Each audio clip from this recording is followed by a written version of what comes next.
अगर आप wireless earphones का यूज करते हो तो आपको ये पता होगा कि एप्पल के जो एयरपॉड्स होते हैं उनकी प्राइस बाकी और जितनी भी कंपनीज है जो वायरलेस एयरफोन्स बनाती है उनसे काफी ज्यादा होती है। और आपके दिमाग में भी ये सवाल तो जरूर आया होगा कि आखिर एप्पल वाले अपने एयरपॉड्स में ऐसा क्या डालते हैं कि वो कुछ ज्यादा ही एक्सपेंसिव हो जाता है। आज के टाइम में एप्पल दुनिया की सबसे बड़ी कंपनीज में से एक नहीं बल्कि दुनिया की सबसे बड़ी और one of the most highest brand valuation वाली कंपनी है। और आप ये जानते ही होंगे कि इस कंपनी के फाउंडर है स्टीव जॉब्स, जिन्हें बिजनेस और मार्केटिंग की दुनिया का बादशाह कहा जाता है। लेकिन क्या आपको पता है कि एक बार स्टीव जॉब्स ने कुछ ऐसा किया था जिसे सुनकर आप भी कहोगे कि क्या बंदा है यार। फैक्ट नंबर 10, डोमिनिका नाम की एक जगह है और उस जगह की खास बात है वहाँ मौजूद ये लेक। इस लेक को बॉइलिंग लेक भी कहा जाता है क्योंकि इस लेक का पानी हमेशा बॉइल होता रहता है। आप सोच रहे होंगे कि इसमें कौन सी नई बात है, तो फैक्ट ये है कि इस लेक का पानी इतना ज्यादा गर्म है कि इसके सरफेस का टेम्परेचर तो पता किया गया जो कि है 90 डिग्री सेल्सियस, लेकिन इसके कोर का टेम्परेचर आज तक साइंटिस्ट पता नहीं कर पाए क्योंकि जो टेम्परेचर नापने वाला डिवाइस होता है वो कभी इसके कोर तक पहुंचाया ही नहीं गया। वो डिवाइस इस लेक के कोर तक पहुंचने से पहले ही गल जाता है। इसी वजह से इस लेक के कोर का टेम्परेचर अनडिस्कवर्ड है। फैक्ट नंबर 9,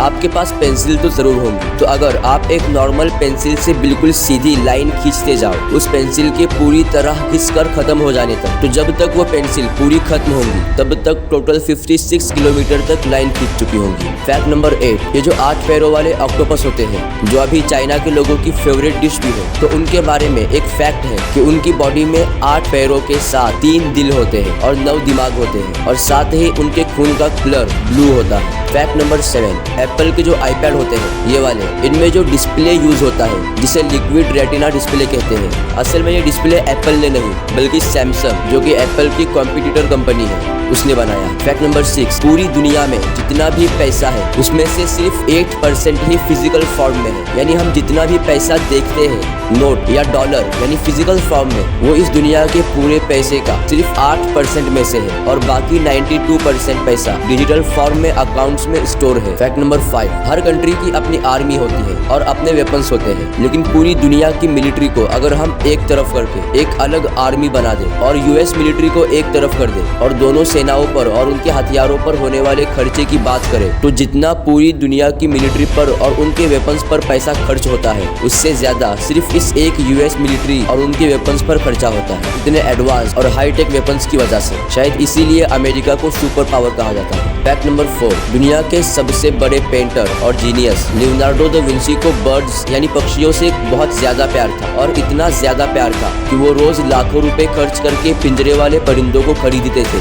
लेकिन अपने पास रखने के लिए नहीं बल्कि वो उन्हें खरीद कर आजाद कर देते थे। सलाम है इस बंदे को। फैक्ट नंबर 3, एल्विस प्रेस्ले जो कि एक बहुत बड़े और फेमस म्यूजिशियन और सिंगर है, लेकिन हाई स्कूल के टाइम में ये सिर्फ एक ही सब्जेक्ट में फेल हुए थे। पता है किसमें? Music class. जी हाँ, इतने बड़े म्यूजिशियन म्यूजिक क्लास में ही फेल हुए थे। इससे ये बात पता चलती है कि जरूरी नहीं कि आप जिस काम में पहले फेल हो चुके हो वो काम आप कभी भी नहीं कर सकते। फैक्ट नंबर 2, स्टीव जॉब्स को आप जानते ही होंगे जिन्होंने एप्पल कंपनी को शुरू किया था। तो एप्पल कंपनी जब सभी एम्प्लॉयज को आईडी असाइन कर रही थी तो स्टीव जॉब्स उस वक्त गुस्सा हो गए थे क्योंकि आईडी पर जो नंबर होता है वो स्टीव वॉजनियाक को मिला था नंबर 1 और स्टीव जॉब्स को मिला था नंबर 2। तो स्टीव जॉब्स ने गुस्से में कहा कि मैं नंबर 1 हूँ और कोई मेरे से आगे नहीं जा सकता। तो अगर वो चाहते तो अपने आप पर नंबर 1 असाइन कर सकते थे, लेकिन उन्होंने अपने आप पर नंबर 1 नहीं बल्कि नंबर 0 असाइन कर दिया कि ले अब मुझसे आगे कोई आकर दिखा। इसलिए एप्पल भी इन्हीं की तरह आज सबसे आगे है। तो इस बंदे के लिए एक लाइक जरूर कर देना और अगर अब तक चैनल को सब्सक्राइब नहीं किया है तो सब्सक्राइब भी जरूर कर दो। फैक्ट नंबर 1, एप्पल के जो एयरपॉड्स होते हैं उनकी प्राइस इतनी ज्यादा होती है कि उतने में दूसरी कंपनीज के फ्लैगशिप लेवल फोन आ जाएंगे। लेकिन ऐसा क्यों? तो इसके पीछे बहुत सारे रीजंस हैं, ब्रांड वैल्यू वगैरह, लेकिन जो सबसे बड़ा रीजन है वह है ये, इतनी ज्यादा बारीकी से एप्पल ने इस पर काम किया होता है। कितना कॉम्प्लेक्स मैकेनिज्म होता है ये आप देख सकते हो और यही वजह है इसके कॉस्ट की। आपको ये वीडियो कैसी लगी कमेंट करके जरूर बताना और चैनल को सब्सक्राइब करने के साथ वीडियो को लाइक भी जरूर करना।